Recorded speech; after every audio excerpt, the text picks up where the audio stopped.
Hi guys, and welcome back to another video. So today we're going to learn how to play like a winger or a wide midfielder. So the first thing we need to identify is what is the role of a winger. So obviously the first thing we need to talk about is your position on the pitch. As a winger, your job is to operate the width of the pitch.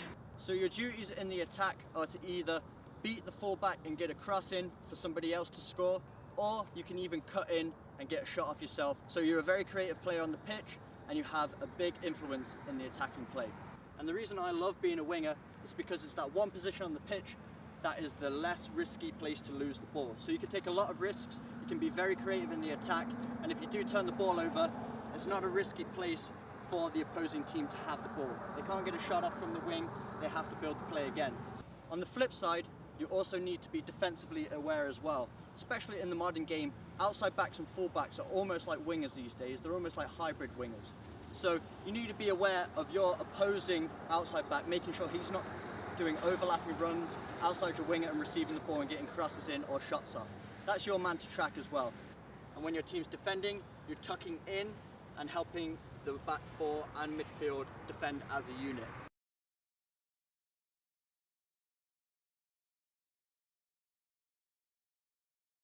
So now let's talk about the attributes that are required to be a successful winger. So the first one is either speed or quick feet.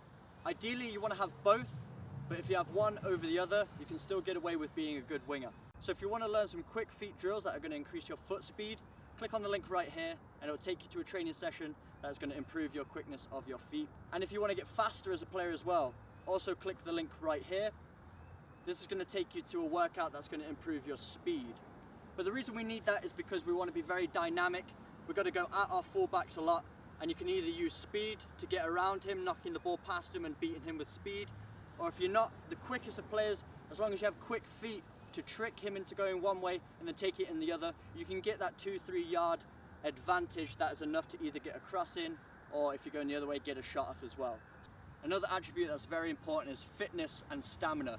You actually need to be one of the fittest, if not the fittest player on the pitch. So you need to support the attack at one end of the pitch, but you also need to support and defense at the other end of the pitch. So you're pretty much covering the whole length of the pitch, backwards and forwards, multiple times a game. And if you do want to improve your fitness in a very soccer specific way, click on the link right here, which will take you to some drills that will show you to really improve your fitness in a soccer specific way to prepare you to play as a winger. So another attribute that you need to have is a good first touch, because playing out on the wing, you're usually quite a distance from your other teammates. So a lot of the balls are played in the air. So you need to get good at receiving balls from the aerial situation. So I'm just going to show you a few touches right now. The key is to really soften that touch and give it a cushion effect. Pluck it out the air.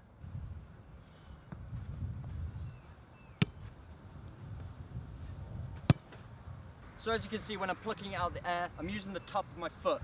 It is a lot easier to use the inside of your foot because you have a wider surface area, but if you do receive it with the inside of the foot, usually you need a couple of touches to get it down so that you can play it off again.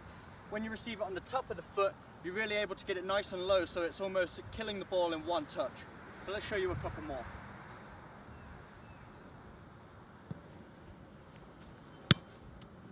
So you can see it's dead. Now I can get it out my feet and play it back.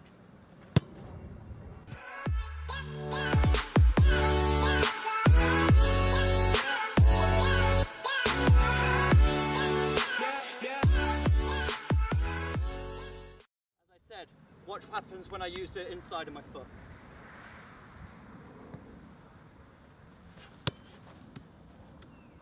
So it kind of has to pop up when you're using the inside of your foot, and it takes a little bit more time. When you get to the top level, the speed of the game gets a lot quicker, so you want to get that ball under control as quick as possible so that you can make your next move.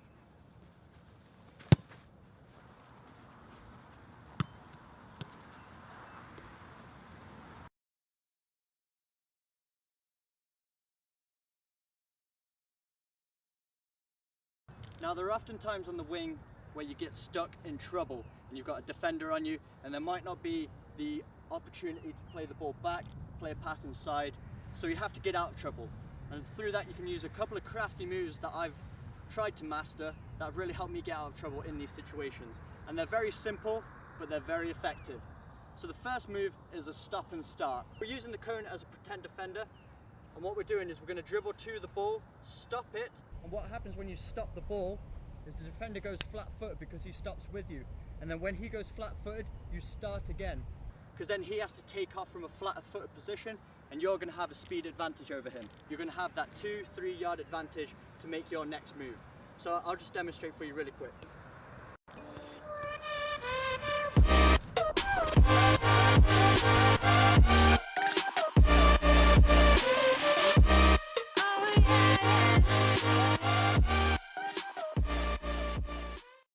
Next move I'm going to show you another very simple one. Some call it the inside, but it's Iniesta's signature move.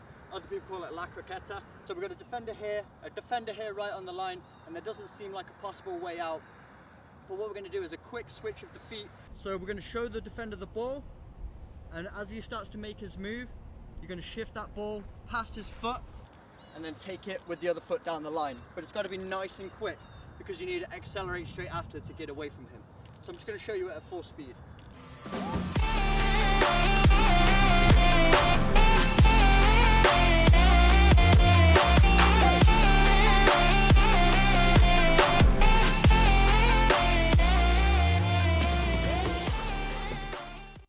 great move you can use on the wing is the classic nutmeg. So for this move, you want to be in a situation where the defender's alongside you. So you're on the line and he's coming in either from the center here, or you're at full speed or running down the wing and he's running alongside you. And there's two ways you can do this. Either he's coming in from the side and you're going to fake to go line by just stepping your foot over the ball and then playing it through his legs. We're just using the hurdle for simulation. So as you play that foot over, he thinks you're going down the line, so he starts to step that way with his foot, opening up his legs. You knock it through and you're away. So you find your way back home. The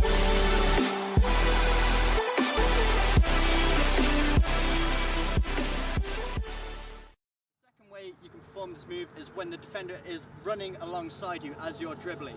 So as you're running, your legs are opening every couple of seconds. And if you time it well and he's running alongside you, you can knock it through his legs and get on the other side and still retrieve the ball, and he's out of the game. So that's a very effective way as well. So kind of like this. We're just going to use the hurdle for simulation. So you're dribbling alongside and you just knock it through.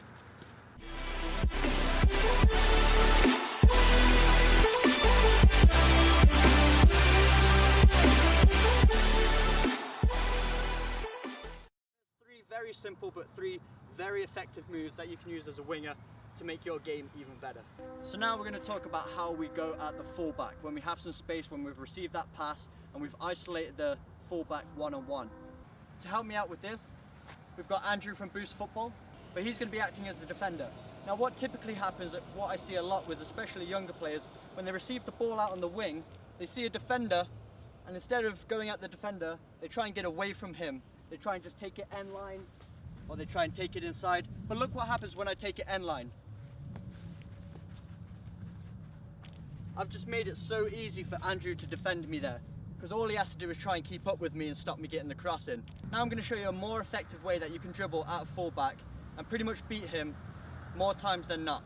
And I'm going to talk you through about what Andrew's movements are like as I dribble at him, just so you can understand better why this is so effective for beating players one-on-one. So let's go.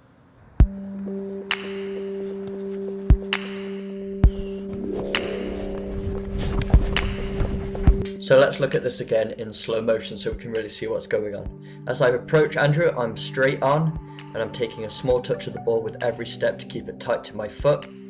Now start to have a look at Andrew, the defender's body position. So he's trying to anticipate where I'm going. Because I'm going straight at him, he's trying to guess and he's forced to make a decision. So he thinks I'm going end line. It's shown in his body language with his hips and also his feet. Look at his feet, they're both pointing towards the direction he thinks that I'm going to go. So I've recognised this, so I've started to make a decision that I want to go inside, because that's the space that he's not marking. So as I make my touch, I put all my momentum behind it and get into a full sprint. Now have a look at Andrew's feet again. All his weight is going towards where he thought I was going to go, so he's completely off balance at this point. Now look at my body language. I'm completely putting all my momentum into the direction that I want to go. So that counteracting with his body language is going to allow me to get away nice and easy. Let's look at a different example now. So as you can see, I took the ball the other way this time. So what's happened is I've started to make my move to go inside like I did the first time, but Andrew's tried to anticipate it because he's thinking that I'm getting predictable now. So now this space has become unavailable, but as I've kept the ball tight to my foot, I'm able to switch and go in the opposite direction. Because look at his body language now. He's tried to anticipate that I was going inside again this time. Both feet are pointing in that direction, so he's off balance again, and now my momentum's taking it to the opposite side. So again, makes it very easy to get away from him. Now let's look at an in-game example so we can see this move performed in a real match. So I receive the ball from the goalkeeper, turn, immediately start going at my defender. Now look at the defender I've just beaten. He's completely on the ground at this point, so it's very easy to get away from him. But let's see why that happened. So as I turn on the ball, I immediately start dribbling towards him. As we talked about, we're not trying to get away from him, we're going directly at him because we want to make him try and anticipate where we're going. He's trying to anticipate that I'm going inside, so all his hips and body language is facing inside. So I recognise that the space to the other side of him is now unmarked. And as I knock it, he tries to turn 180 degrees, and because it's at full speed, he's off balance and falls over. And I go on to actually score a goal. So now we're going to look at another example. I've received the ball out on the wing. Instead of going end line, I've decided to go at my defender, cut inside and get a shot off, and win a corner for my team.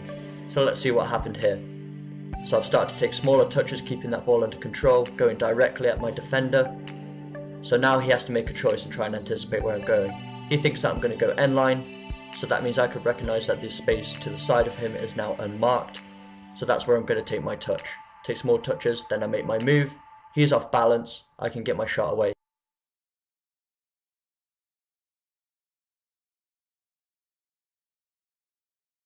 So the final thing that every winger needs to have is great technique, so that every chance that you get, whether you've beat a man end line and you're able to get a cross in, or if you're cutting inside and getting a shot off, if you have great technique, you're never going to waste a chance. Every shot's going to be on target, every cross is going to get into the box. And especially at the top level, where the chances of getting crosses in and shots become far less than they do at the lower levels, you need to make sure your technique is very sharp. Now, if you want to learn some drills that are going to make you more effective in your crossing, click the link right here. It's going to take you to a training session, and at the end of that video I do a drill specific for wingers that's really working on going at the fullback in a simulation situation and getting the cross in. Another great way to practice your technique as a winger of getting that whip on the ball for your crossing, for your shooting, is to practice free kicks. Curling free kicks are a great way to practice your technique. And if you want to learn how to practice, click on the link right here. It's going to take you to a curling free kick tutorial. And if you master that technique, it's really going to help you as a winger. Not only is it going to help you take better free kicks, but it's also going to improve your crossing technique to make them more accurate, more dangerous for when you put the curl on the ball, and better at shooting overall.